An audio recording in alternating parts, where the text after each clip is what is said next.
सम्प्रेषण हो, समाचार होइन। स्वागत अनि अभिनन्दन सबैजनालाई एकमुष्ट शब्दहरूबाट। प्रारम्भमा सूर्य थापाजीले उद्घोष गर्नुभयो, सम्प्रेषण हामी कहाँबाट सुरु गऱ्यौँ। मबाट सुरु भएको सम्प्रेषण आज हामी हुँदै सामुदायिक सशक्तिकरण र कथावाचनको शैलीमा समाजमा छरिएर रहेका कुराहरूलाई एकमुष्ट संवादका माध्यमबाट अगाडि ल्याउनका लागि हामी निरन्तर लागेका छौँ, सबैको साथ र समर्थनले। सम्प्रेषण गर्न खोजिएका विविध विषयहरू हुन्छन्। यसपालि हाम्रो रुचिको विषय बनेको छ ANAको सम्मेलन, जो न्युयोर्कमा हुँदैछ। 31 वर्ष अघि जन्मेको संस्था, जहाँ जन्मेको हो यहीँ सम्मेलन हुँदैछ। सम्मेलन यानि कि उत्सव कसरी सुरु भएको थियो भन्ने अलिकति कथावाचन शैलीमा त्यसका अग्रजहरूसँग पुग्ने क्रममा मैले एकजना अग्रज संस्थापकसँग भलाकुसारी गर्ने अवसर पाएँ। उहाँले आत्मीयताका साथ भन्नुभयो, बाबु यही तल करेसाबारीमा करिब हामी 130 जना जति थियौँ होला त्यस बेला। त्यसरी हाम्रो समाजका लागि, नेपाली जातिका लागि, हाम्रो संस्कृतिका लागि हामीले बाहिर रहे पनि हाम्रो पहिचानका लागि सुरु गरेको संस्था हामीले सुरु गऱ्यौँ, तर आज कहाँ छ हामीलाई थाहा छैन भन्ने एउटा प्रश्न चिन्ह सोध्नुभयो उहाँले। किन थाहा छैन त उहाँलाई जस्तो मान्छेलाई, जसले सुरु गर्नुभयो, जसले जन्म दिनुभयो यो संस्थाको, कसरी थाहा नहुन सक्छ त उहाँलाई? थाहा हुनुपर्ने हो उहाँलाई, मलाई लाग्यो। बच्चा जन्माइसकेपछि स्याहार सुसार गर्दै असल पठन पाठनका निम्ति उहाँहरूलाई स्कुल शिक्षा दिने सबै जिम्मेवारी त आखिरी अभिभावकको हो नि। कसरी त्यहाँबाट च्युत भएर उहाँ त्यो प्रश्न आफैलाई गर्न सक्नुहुन्छ? मलाई लाग्यो संवाद गर्न जरुरी छ। कहिलेकाहीँ हामी संवाद गर्छौँ तर हामी लुकीछुपी संवाद गर्छौँ। हिपोक्रेसी धेरै छ। हामीसँग समस्यै छैन, हामीसँग कुनै समस्यै छैन, कन्फ्लिक्ट छैन, कन्ट्रोभर्सी छैन। हामी ठिक छौँ भनेर ढाकछोप गरेर हामी समाधान खोज्छौँ। हामी हाम्रो पारामा त्यहाँ झुक्यौँ कि जस्तो हामीलाई लाग्यो सम्प्रेषण मार्फत। त्यसकारण केही गलत कुरा पनि भएको हो, कमी कमजोरी पनि भएका हुन्। 31 वर्षबाट सुरु गरेका संस्थापकले होस् या वर्तमान सम्हालेका इन्ट्रिम प्रेसिडेन्टले, निश्चित रूपमा यो कुरोको बहस हुनुपर्छ, जस्ताको तस्तै सतहमा आउनुपर्छ। र सम्प्रेषण संवाद हो, प्रारम्भिक संवाद, त्यसपछि निरन्तर संवाद, संवादकै प्रक्रियाबाट समाधान भन्ने लागेर हामीलाई यो सामुदायिक बहस हामीले रोज्यौँ। त्यसकारण हामी कहाँ छौँ त यो यात्रामा? संवाद कहीँ चुकेको छ कि? तयारी कस्तो भइरहेको छ?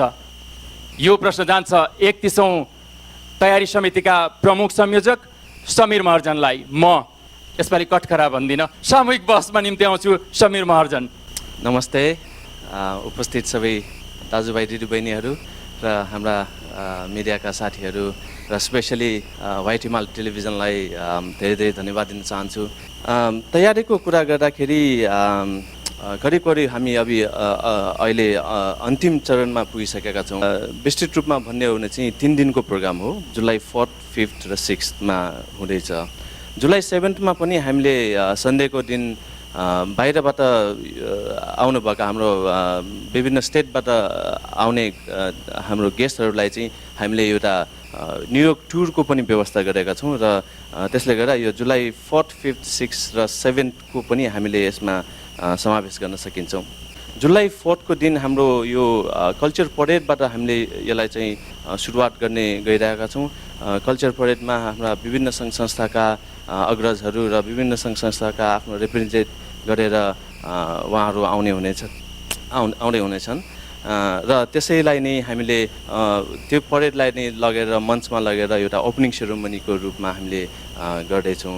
नेपालबाट FNCCI पनि हामीले यसमा पार्टनरसिपको रूपमा समावेश गरेका छौँ र साथसाथै नेपालका लागि US एम्बेसडर पिटर बोडे, उहाँ पनि यस कन्भेन्सनमा स्पेसल गेस्टको रूपमा आउँदै हुनुहुन्छ। हाम्रो कल्चर प्रमोसन र हाम्रो यो मेन इभेन्टलाई प्रोत्साहन दिनुको लागि महजोरी पनि यस इभेन्टमा आउँदै हुनुहुन्छ। एउटा यङ्गर जेनेरेसनको लागि एट्र्याक्सनको लागि यो ब्यान्ड कम्पिटिसन पनि यो नयाँ कन्भेन्सनमा नयाँ एउटा टपिक हो। यी यस्ता सबै हामीले यो कन्भेन्सनमा कुनै पनि टपिक नछुटाउने हिसाबले सबै समावेश गरे जस्तो लाग्छ। तैपनि यदि हजुरहरूले हजुरको लागि यदि हामीले केही छुट्याएको रहेछ भने चाहिँ कृपया हामीलाई सजेसन गर्नुहोला। म अब एउटा शीर्ष व्यक्तित्व एकदम चर्चाको शिखरमा, विवादको शिखरमा नभनौँ, विवाद भन्ने चिज एकदमै धेरै आयो। अहिले हामी सहमति खोज्ने क्रममा छौँ संवाद मार्फत, त्यसकारण चर्चाको शिखरमा भनौँ। यसपालि एउटा ठुलो जिम्मेवारी लिएर उहाँले यो रथ हाँक्नु भएको छ। आने 31 वर्ष अगाडिको जुन मैले कथा बुने, थाहा छैन बाबु कता गयो भन्नुभयो, कहाँ चाहिँ गइरहेछ त? अब उहाँको नाति त नभनौँ, उहाँका छोराहरूको पुस्ताको भन्नुपर्छ। 30 वर्षको यो अन्तराललाई हेर्दाखेरि उहाँले विस्तृत रूपमा अहिले कहाँ गएको छ भन्ने निश्चित रूपमा तपाईँहरूलाई बताउँछ। थुप्रै कन्ट्रोभर्सीहरू सुनिएको छ, विवाद नभएर अङ्ग्रेजी रोजेँ मैले, कन्ट्रोभर्सी निश्चित रूपमा। हामी कहाँ चुक्यौँ त? आउनुहुन्छ अहिले रथ हाँकिरहेका व्यक्तित्व, इन्ट्रिम प्रेसिडेन्ट छेवाङ शेर्पा लामा। मञ्चमा म उहाँलाई आदरपूर्वक निम्ति आउँछु। छेवाङ शेर्पा लामा।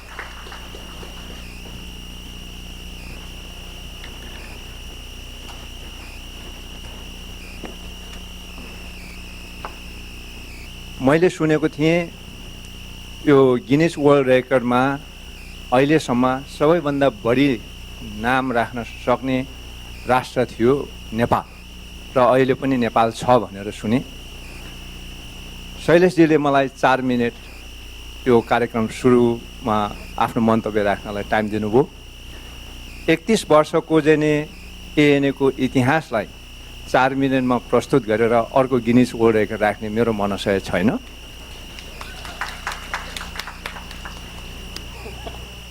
त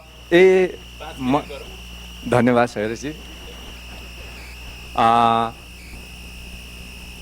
कुरो सिधै जाउँ। एएनएको प्रेसिडेन्ट खाने मेरो चाहना पनि थिएन, रहर पनि छैन, अहिले पनि छैन। मलाई खानै पर्छ भने कसैको कर पनि छैन। मलाई एउटा जिम्मेवारी दियो। यहाँहरूलाई अलिअलि जानकारी भएको होला, यदि जानकारी भएको छैन भने म छोटकरी प्रस्तुत गर्न चाहन्छु र 31 वर्षको एएनएको इतिहास सँगसँगै बिस्तारै अर्को फेरि 5 मिनट पछि थप गर्दाखेरि बोल्न चाहन्छु। यसै क्रममा म कसरी एएनएको इन्ट्रिम प्रेसिडेन्ट हुन गएँ त?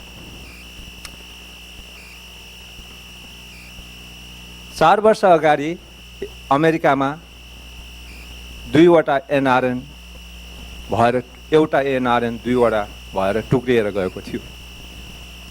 त्यसमा एएनएका अग्रजहरूले र न्याकको अर्को अग्रजहरूले मलाई चाहिँ एउटा जिम्मेवारी दिनुभयो। छेवाङजी, तपाईँले यो एनआरएनलाई 2टाबाट एउटा बनाउने प्रयास गरिदिनु पर्यो। उहाँहरूले यो आशिक मलाई किन दिनुभयो यो त उहाँहरूलाई नै सोध्ने कुरा हो, तर सौभाग्य मैले पाएँ र मैले सफलपूर्वक 2वटा भइसकेको एनआरएनलाई एकीकृत गरेर आज एउटा एनआरएनमा यहाँहरू समक्ष प्रस्तुत गरेको छु। त्यसपछि असाध्य चर्चित 80,000 को चाहिँ बोस्टन घोटाला भन्ने शब्द चर्चित भयो। त्यस क्रममा पनि फेरि एएनएका अग्रजहरूले मलाई समन गर्नुभयो र भन्नुभयो, छेवाङजी यो काम पनि तपाईँले नै गर्नु पर्यो, यो समस्यालाई तपाईँले नै समाधान गर्नु पर्यो। मैले 2 वर्ष कोसिस गरेँ। यो सम्बन्धीमा पनि अर्को थप 5 मिनटमा पछि नै भन्नेछु। यहाँहरूको जानकारीको लागि बोस्टनको 80,000 को घोटाला आज 50% मैले समाधान गरिसकेँ। मैले भन्नुपर्दा अन्यथा नमानिदिनु होला, अहिलेको वर्तमान एक्जिक्युटिभ टिमले भन्दाखेरि हामीले यसलाई 50% समाधान गरेको थियौँ। अब 50% के बाँकी रहेको छ, 50% के समाधान भयो, यो पछि प्रश्न उत्तरकै कार्यक्रममा यहाँहरूलाई जानकारी दिनेछु। त बोस्टन घोटालाको चाहिँ एउटा जिम्मेवारी लिएर चाहिँ त्यसलाई समाधान गर्ने क्रममा फेरि पनि एएनएकै अग्रजहरू र त्यस बेलाका कार्य समितिका सदस्यहरूले मलाई अर्को जिम्मेवारी दिनुभयो। एएनएमा एउटा प्रजातान्त्रिक चुनाव गरिदिनु पर्यो तपाईँले भनेर। अनि मैले अग्रजहरूको तर्फबाट 1जना र युवाहरूको तर्फबाट अर्को एकजना चुनाव समितिको अध्यक्ष पदमा राखेर चुनाव गर्ने क्रममा हामी लागेको थियौँ। छोटकरीमा त्यो चुनाव अदालतमा पुग्यो। अदालतमा पुग्दाखेरि अङ्ग्रेजी भाषामा एउटा भन्ने चलन छ, when you open the can there are a lot of worms come out। ANA सम्बन्धी थुप्रै समस्याहरू त्यो क्यानबाट निस्केर आयो। त्यसमा सबैभन्दा सिरियस समस्या एएनए लिगल कम्प्लायन्समा रहेनछ भन्ने कुरा अथवा छैन भन्ने कुरा अदालतले हामीलाई जानकारी गराइयो। किनभने एएनए संस्था 2002 सालमा रद्द भइसकेको रहेछ, तपाईँको रिभोक भइसकेको रहेछ। यसमा कसैको गल्ती छैन। हामी चाहिँ भलिन्टियर काम गर्छौँ, कमी कमजोरी हुनसक्छ।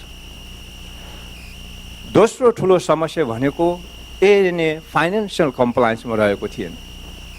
यही कुरा पनि हामीलाई अदालतले जानकारी गरायो। फाइनेन्सियल कम्प्लायन्समा नरहनुको कारण 1993 देखिको जुन सरकारी निकायमा बुझाउनु पर्ने आर्थिक प्रतिवेदनहरू बुझाइएको थिएन। त अदालतमा मुद्दाकै क्रममा बहस चल्दै जाँदाखेरि त्यहाँ एउटा सहमति पनि निस्किएको थियो वादी तथा प्रतिवादी बीच। त्यसै क्रममा अदालतको जजले भन्नुभयो यो संस्था लिगल कम्प्लायन्समा पनि छैन, फाइनेन्सियल कम्प्लायन्समा पनि छैन, तिमीहरू यहाँ झगडा गरेर काम छैन। त्यस कारणले सजेसन अदालतको जजले के दियो भन्दाखेरि यो संस्थालाई डिजल्भ गर्नुपर्छ। डिजल्भ शब्दको ठ्याट नेपाली मलाई थाहा छैन, तर मेरो भाषामा हो भने यो संस्थालाई अब मार्नुपर्छ भनेको, विघटन गर्नुपर्छ।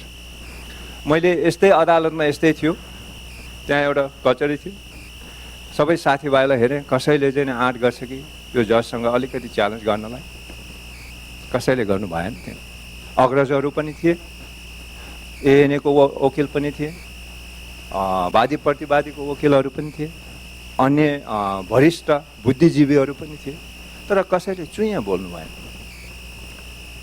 एएनएको मेरो आफ्नो इतिहास धेरै वर्ष अगाडिदेखि नै सुरु भएको थियो। उहाँ अधिवक्ता गिरिजाज्यू सँगसँगै अथवा अलिकति पछाडिबाट सुरु भएको थियो। मलाई एएनएमा एउटा इन्ट्रेस्ट लाग्नुको कारण के भन्दाखेरि त्यहाँ मेरो असाध्य आत्मीयता एउटा शब्द जोडेको थियो, नेप्लिज भन्ने शब्द।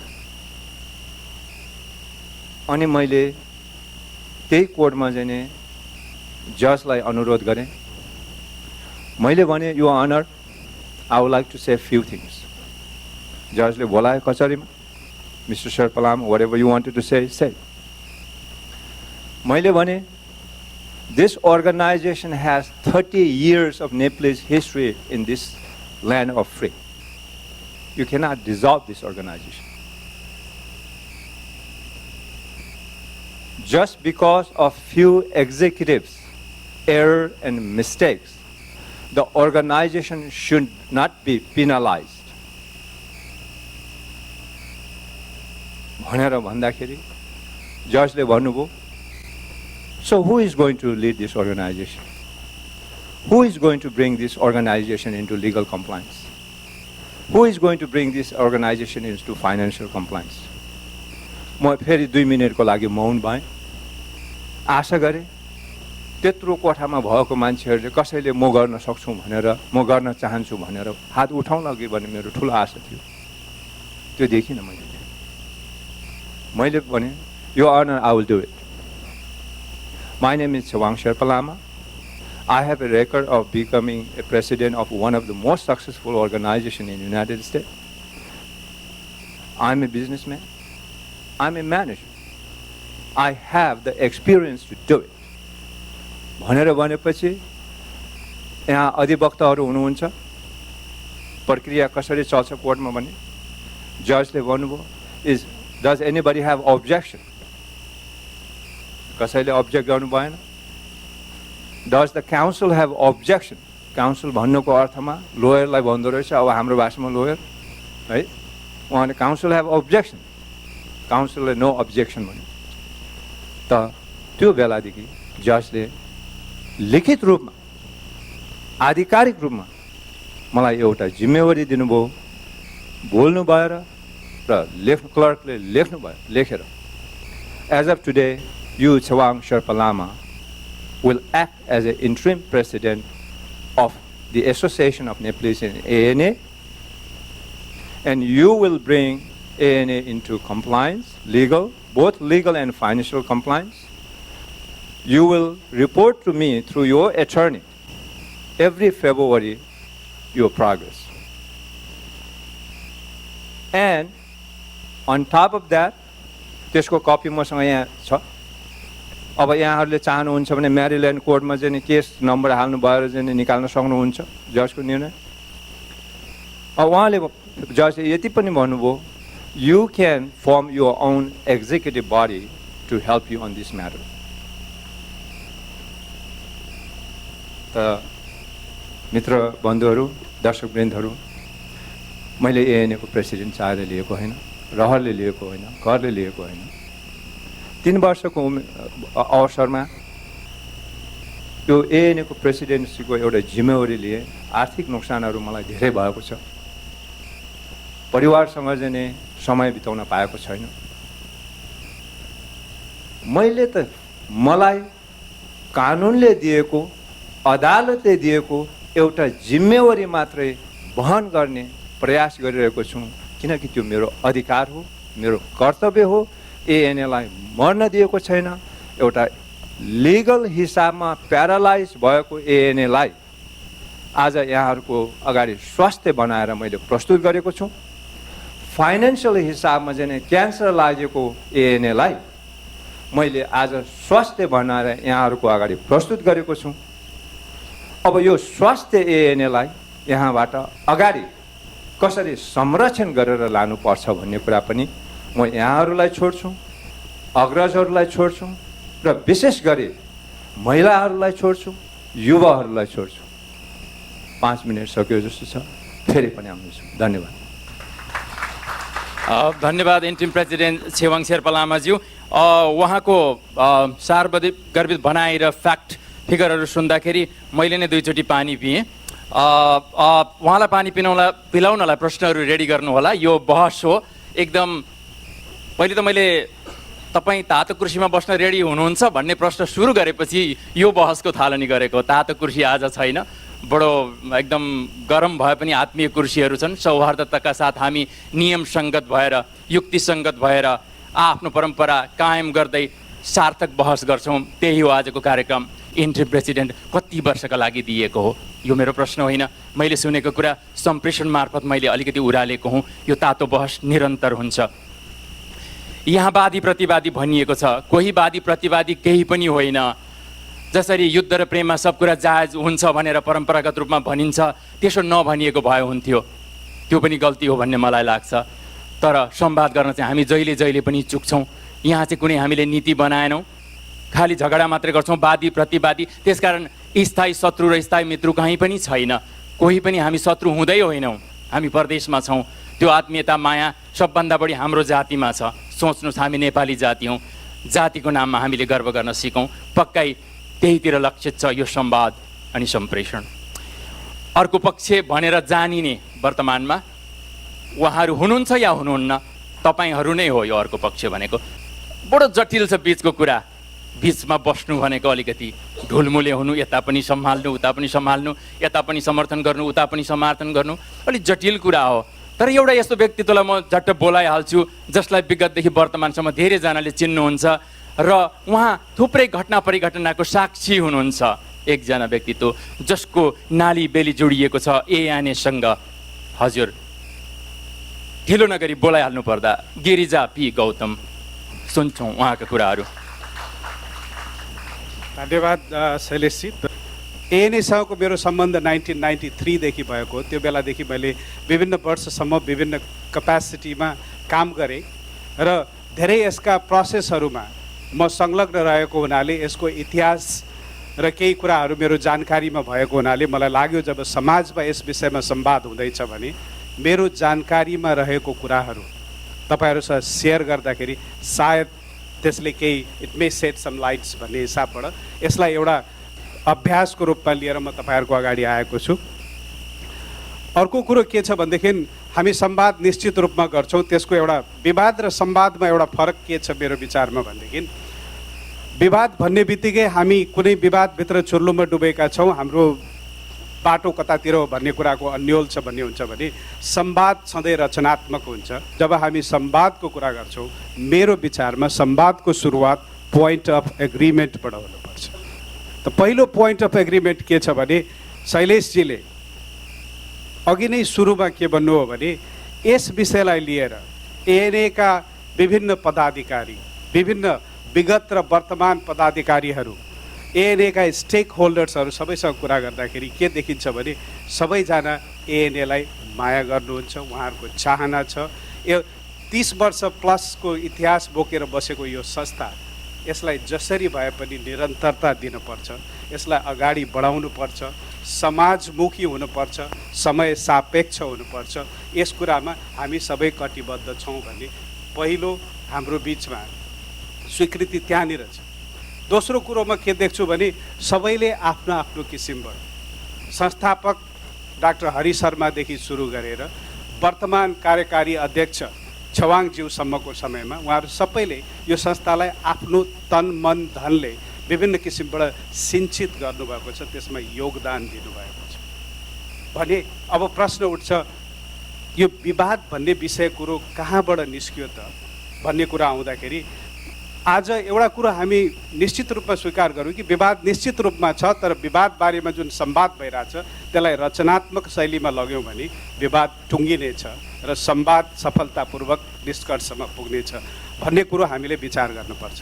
त त्यहाँ एउटा हामीले सोच के गर्न पर्यो भने यो संवादको सुरुवात कहाँबाट गर्ने त भन्दाखेरि मानव कुनै पनि बारेमा बहस हुँदाखेरि दुईटा पक्ष त चाहियो। त दुईटा पक्षको आफ्नो आफ्नो धारणा होला, उहाँहरू सबैले चाहिँ नि योगदान नै दिनुभएको छ भने पहिलो कुरो म रिक्वेस्ट के गर्न चाहन्छु भने हाम्रो भित्र छवाङजीदेखि लिएर पुरानो यस संस्थाका व्यक्तिहरू जो सायद विवादको अर्को पक्षमा हुनुहुन्छ भनेदेखि उहाँहरूले के सोच्नु पर्यो भने हामी यसमा निर्धारित दुईटा पक्षलाई एउटा पक्षले के कुरामा चाहिँ नि हामी स्वीकार गर्छौँ उहाँहरूको contribution. So let's start with the points of agreement. त्यो कुरा गर्दाखेरि त्यसको सुरुवात म अब पछि आउँदाखेरि छवाङज्यूलाई के भन्नलाई चाहिँ अनुरोध गर्छु भने पुराना एएनएका व्यक्तित्वहरू, पदाधिकारीहरू, संस्थाको रूपबाट उहाँहरूले गरेको कन्ट्रिब्युसन्समा तपाईँको विचारमा के कुराहरूलाई तपाईँले स्वीकार गर्नुहुन्छ? उहाँले जस्तो एउटा कुरा के छ भने छवाङज्यूको बारेमा हामी सबैले बुझेका छौँ कि उहाँ एउटा विवाद भएपछि त्यसको समाधानको लागि एएनएमा आउनुभएको भन्ने कुरा छवाङजीले आफैले भन्नुभयो।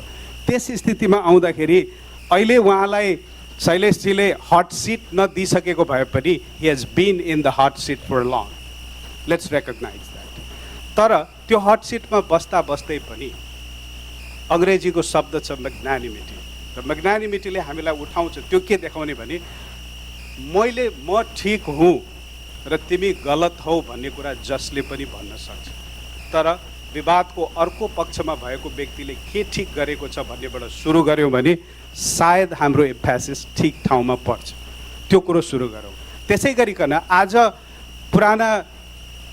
पुराना एएनएका स्टेक होल्डर्सहरू यो कोठामा विभिन्न जियोग्राफिक रिजनले हुन नसक्नु भएको भए तापनि म उहाँहरूसँग एउटा प्रश्न गर्न चाहन्छु कि छेवाङजीले यस विवाद समाधानको क्रममा गर्नुभएका कुन कुरासँग तपाईँहरू सहमत हुनुहुन्छ र केमा उहाँहरूलाई क्रेडिट दिनुहुन्छ भन्ने यो दुईटा कुरा गरेपछि त्यो विवादको लिस्टबाट हामी by the process of elimination कतिपय कुराहरू हामी निकाल्न सक्छौँ।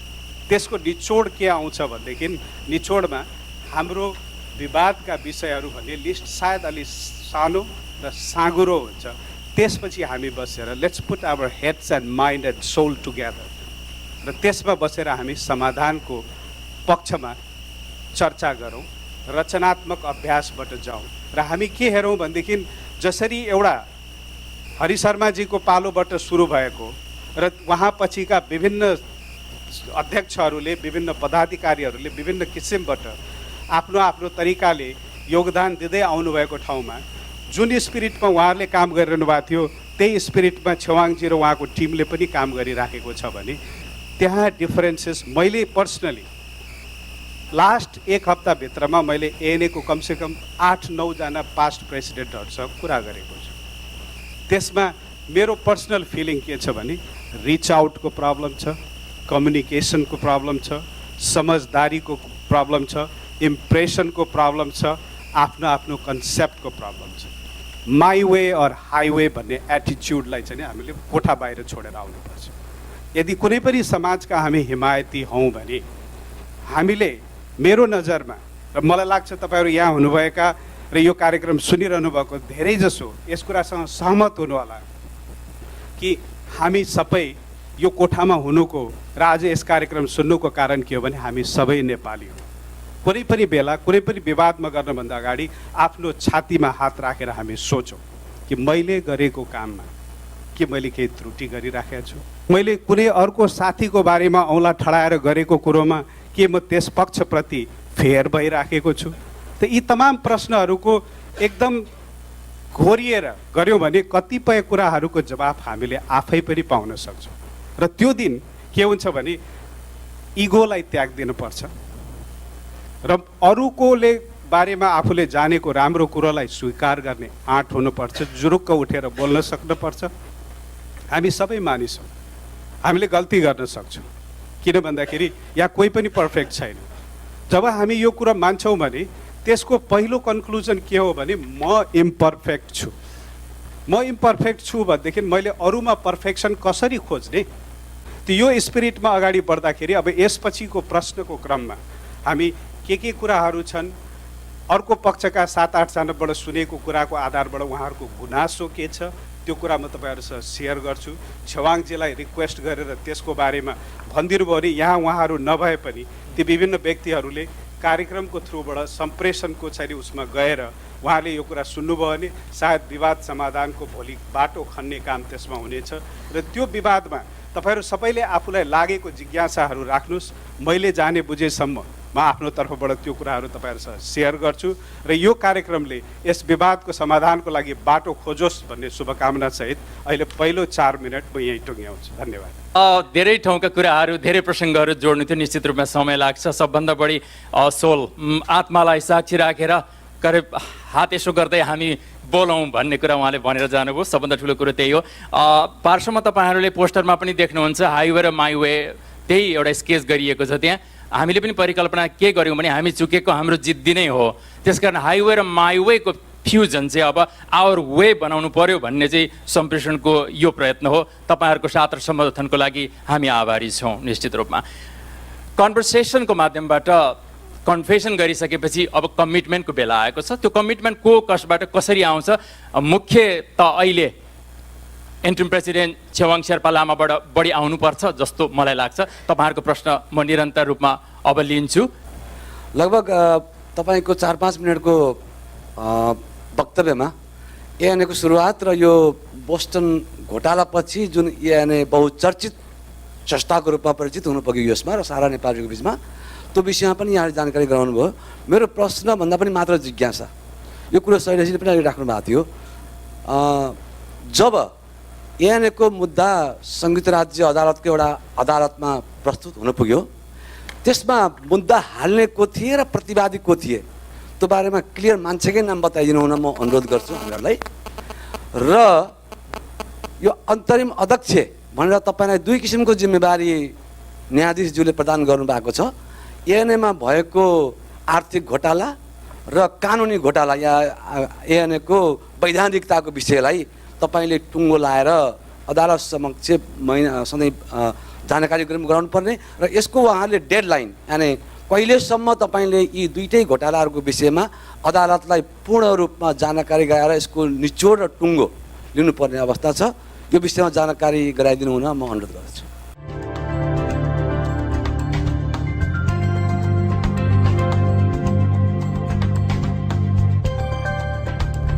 यो सम्प्रेषण हो, समाचार होइन।